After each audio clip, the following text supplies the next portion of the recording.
हमारी अफवाज पाकिस्तान ने, हमारे हुकूमत पाकिस्तान ने मुंह तोड़ उनको जवाब दिया कि अच्छा, एक तो ये झूठ है और पाकिस्तान में फतह के जश्न मनाए जा रहे हैं। आप रोजाना कहते थे भिखारी हैं, मैं मानता हूं भिखारी हैं, मैं खुद कहता हूं, लेकिन आप सुपर पावर थे। जीता कौन? जो भिखारी है वो। ड्रोन को ना सिर्फ आर्मी मार रही थी, नीचे पाकिस्तानी भी अपनी क्लाशनकोफों के साथ हमले करते हुए तस्वीरें इस वक्त वो भी बना रहे हैं चीमा साहब। मैं बार बार कहता था जंगें जज्बों से होती हैं, जंगें हथियारों से नहीं होती। अच्छा, एक तो ये झूठ है और पाकिस्तान में फतह के जश्न मनाए जा रहे हैं। दूसरा झूठ ये कि हमने 1971 की जंग का बदला ले लिया है। ये है पाकिस्तान का रवैया और हंसी भी आती है और हैरानगी भी होती है कि ये किस तरह की कौम है। न्यूयॉर्क टाइम्स ने अपने सैटेलाइट इमेजेस लेके अपनी स्टोरी में दिखाए हैं, वो मैंने देखे हैं बहुत गौर से। पाकिस्तान ने जो मिसाइल हमले किए हैं उससे तो हिंदुस्तान को कुछ भी नहीं हुआ। यानी हिंदुस्तान ने जो मिसाइल स्ट्राइक्स की हैं पाकिस्तान के अंदर, और वो सारे जो हैं जिन जिन बिल्डिंग्स पे उनको जाके लगना था, स्कैल्प एक्यूरेटली जाके उन्होंने हिट किया और हम कुछ भी नहीं रोक सके। चीमा साहब, सबसे बड़ी बात यह है कि अगर आप जंग जीत रहे थे तो सीज फायर क्यों किया आपने? सब बहुत बड़ा क्वेश्चन। पाकिस्तानी इस वक्त उनके हौसले बुलंद हो चुके हैं। मैं हौसले बुलंद होने की वजह बताना चाहूंगा। तो दोस्तों, ये है साजिद तरार, जो कि पाकिस्तानी है और ये रहते हैं यूएस में। तो यूएस में इनको नेशनलिटी भी मिल गई है। डोनाल्ड ट्रंप के करीबी बताते हैं ये खुद को कि हम डोनाल्ड ट्रंप से काफी ज्यादा क्लोज है।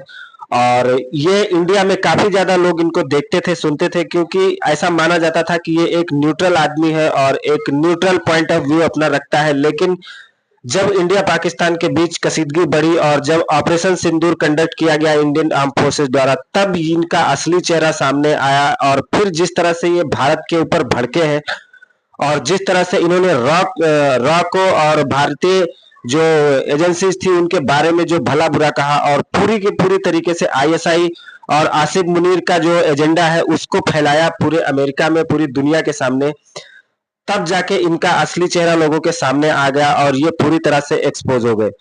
अब देखना यह है कि वापस से जब ये आएंगे इंडिया, ये इंडिया आके भी गए हैं और अब ये इंडियंस को कैसे फेस करेंगे वो देखने वाली बात होगी। सबसे पहले तो मैं बताना ये चाहूंगा कि चीमा साहब, एक बगैर शवाहिद के एक तीसरी आलमी जंग को शुरू करने की जो कोशिश की गई थी, कोई उसके लिए कोई जवाबदेह होगा? मैं यहां पे ये भी अर्ज करना चाहूंगा, लोग मनमोहन सिंह साहब को गालियां देते हैं सिर्फ इस वजह से क्योंकि वो सिख। मैं उनका बहुत बड़ा फैन हूं, उनका बहुत बड़ा फैन। सॉरी दोस्तों, मैंने यहाँ पे आपको थोड़ा डिस्टर्ब किया क्योंकि साजिद साहब का ये बात बिल्कुल ही बकवास बात है। बल्कि सच ये है कि मनमोहन सिंह जी को भारत में कोई भी भारतीय कोई गालियाँ नहीं देता, बल्कि जो अपोजिशन पार्टी के लोग हैं या उनके सपोर्टर हैं उनको क्रिटिसाइज जरूर करते हैं, जो मनमोहन सिंह जी की पॉलिसी थी। तो साजिद साहब का यहाँ पे ये कहना कि भारत में मनमोहन सिंह जी को कोई गाली देता है, यह बिल्कुल ही पाकिस्तान का जो प्रोपेगेंडा है और खालिस्तान का जो प्रोपेगेंडा है उससे ही रिलेटेड है। बहुत बड़ा फैन चीमा साहब। उनके दौर में जब हादसा मुंबई का हुआ था, उन्होंने आके कौम से माफी मांगी थी और उनके जो होम मिनिस्टर था रिजाइन किया था उसने। किरदार साजी इसको कहा जाता है, दलेरी इसको कहते हैं चीमा साहब। उसके बाद मैं दूसरा अपने देखने वालों को कहूंगा कि मीडिया की अकाउंटेबिलिटी किस तरह करोगे भाई? जिन्होंने एक जी टीवी ने इस्लामाबाद पे कब्जा कर लिया, आज तक ने कराची पे कब्जा कर लिया और चीख चीख के कहते रहे हमें फलां का सर चाहिए, फलां तबाह हो गया, फलां तबाह हो गया। फिर आज मैं एक और नरेटिव बताना चाहूंगा। अब नरेटिव यह कहा जा रहा है चीमा साहब कि पाकिस्तान ने जाके अमेरिका के कदमों में पड़ गया था, तड़प रहा था कि हम मर गए, हमें बचाओ। लेकिन चीमा साहब देखिए, वो तो कहते हैं त्यारा भी एक नहीं गिरा, वो तो कहते हैं त्यारा भी एक नहीं गिरा, वो तो कहते हैं हमने सारे मिसाइल, सारे ड्रोन जो है चीमा साहब, वो तो कहते हैं हमने इंटरसेप्ट किए। उनका छोड़ दें, मैंने आपको जिस तरह बताया कि इन्होंने हर चैनल ने पाकिस्तान के एक एक शहर पे कब्जा किया। इनकी फौज तो लड़ी नहीं ना, इनका सिर्फ मीडिया लड़ा है चीमा साहब। और दूसरा चीमा साहब, आगे चलना चाहूंगा, जो मुझे सिर्फ एक जवाब, मैं काश मुझे कोई जवाब दे सके। पाकिस्तान का डिफेंस बजट $9 बिलियन वर्सेस इनका डिफेंस बजट $81 बिलियन। यस, आपके पास हर चीज मौजूद है, वो तो सैकलां थे। आप रोजाना कहते थे भिखारी हैं, मैं मानता हूं भिखारी हैं, मैं खुद कहता हूं 7 करोड़ भिखारी पूरी दुनिया में खैरात मांगते फिर रहे हैं, लेकिन आप सुपर पावर थे। जीता कौन? जो भिखारी है वो। कि मेरा कोड ये है कि मैं हमेशा ये कहता था कि पठानों ने खोतों पर बैठ के पाकिस्तान को आगे लगाया है। मैं बार बार कहता था जंगें जज्बों से होती हैं, जंगें हथियारों से नहीं होती। तो इस तरह का जज्बा होना चाहिए, वरना क्योंकि टीटीपी देखें, बीएलए देखें, इसमें चीमा साहब अब टीटीपी और बीएलए जो है उनका कोई मुस्तकबिल नहीं है, क्योंकि इस वक्त अगला फेरा जो मैं सुन रहा हूं वो बीएलए और टीटीपी पे आने वाला है।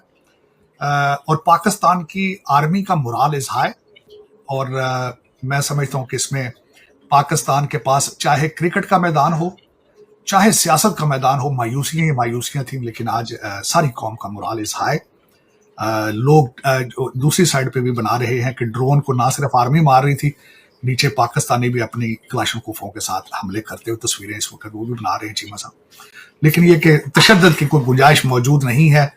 अगर आपके ऊपर तालीम का कोई असर है, इंसानियत का कोई असर है, तो आप खुदारा नफरतों में कम करें हौसला। इसी दौरान एक बच्चे से किसी ने इंटरव्यू मुसलमान से लिया था, मैं समझता हूं अगले दिन बल्कि किसी ने कहा कि उस बच्चे को भी प्राइज मिलना चाहिए, जिसने मुसलमान बच्चे ने कहा था कि पाकिस्तान को भी जिंदा रहने का हक है, उसका भी, मुसलमानों को भी जिंदा रहने का हक है। तो खुदारा लोगों को बर्दाश्त करें। ब्लंडर की बात कर रहे हैं, लोग पूछेंगे क्या ब्लंडर हुआ है। आपके साथ एक भी कंट्री खड़ा नहीं हुआ है। दूसरे ये डिप्लोमेटिक ब्लंडर थे, लेकिन उस एक ब्लंडर पे आप डॉक्टर जयशंकर की 40 साल की सफारती जो उनकी लाइफ है, जो कमिटमेंट है भारत के लिए, आप उसको गलत कर देंगे। मैं बिल्कुल नहीं, मैं doctor Jaishankar is my hero to begin with. अच्छा नाविका, मैं आप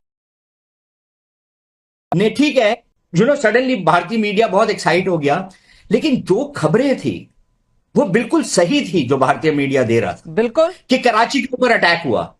ठीक है, अच्छा भारतीय मीडिया में बहुत लोगों को पता नहीं है कि कराची के कंटोनमेंट सिर्फ बंदरगाह नहीं है, कंटोनमेंट भी है। कंटोनमेंट के ऊपर अटैक हुआ था, एक रडार स्टेशन के ऊपर अटैक हुआ था, लेकिन था तो वो कराची के अंदर ना, शहर के अंदर है वो। लाहौर के ऊपर अटैक हुआ था, रावलपिंडी और इस्लामाबाद के ऊपर अटैक हुआ था, सरगोदा के ऊपर अटैक हुआ है, इनके तमाम एयरबेसेस और इनके तमाम एयर डिफेंस यूनिट्स के ऊपर अटैक हुआ है। और ये जो आए हैं ना, ये टेबल पे आए हैं क्योंकि इनको इतनी फेंटी लगी है कि इनके पास और कोई चारा नहीं था टेबल पे आने के अलावा। ठीक है ना, तो ये ऐसे ही नहीं आ गए कि इनको सडनली अमन और चैन की बातें बांसुरी बजाना चाह रहे थे। ये पाकिस्तानी इतने घटिया